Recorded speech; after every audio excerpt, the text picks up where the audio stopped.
Standing Rock Sioux are fighting for their land, the right to clean water, clean air, and their history.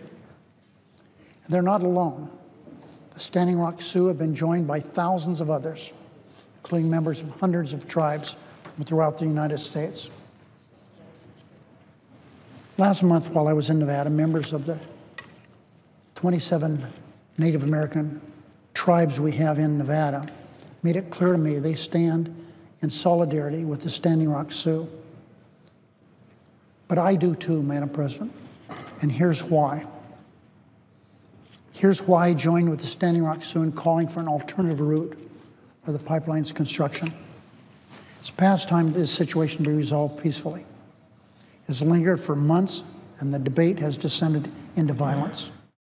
What is happening at Standing Rock is a movement that has captured the attention of the entire country. But we should understand the context of what is taking place. We should be mindful that the history of this region is fraught with disputes, and very few of which, if any, have been resolved in favor of the Indians. This region is fraught, I repeat, with disputes between Native Americans and the United States government. Disputes that originated more than a century ago, but in the minds of the Indians, they're still very much alive. In the 1980s, Congress pushed the Sioux to reservations. In the 1890s, Madam President.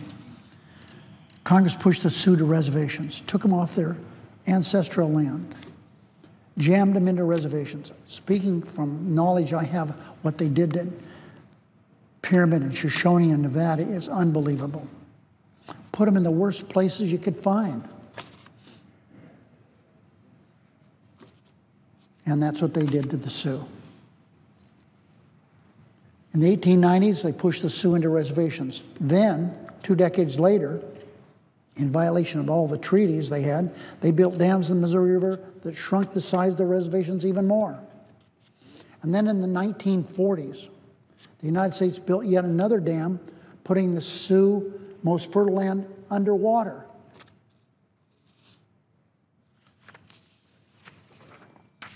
I don't intend to have all the answers, Madam President, but I do know from experience that progress is possible when cooperation and respect form the foundation of fairness, especially on issues related to tribal rights and environmental concerns.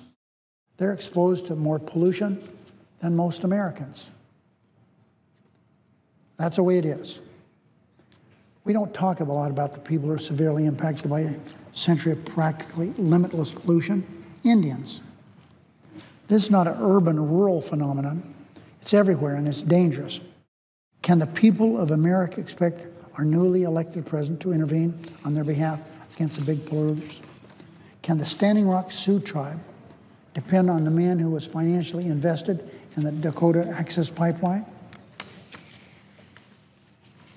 Probably not.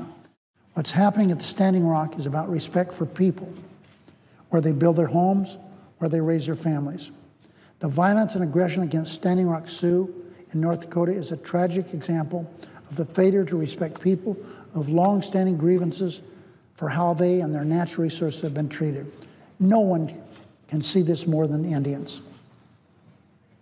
The Standing Rock Sioux protest of the Dakota Access Pipeline has everything to do with a history of broken promises and institutionalized disregard for the rights of their own land, as well as the trust relationship between Indian tribes and the federal government of the United States.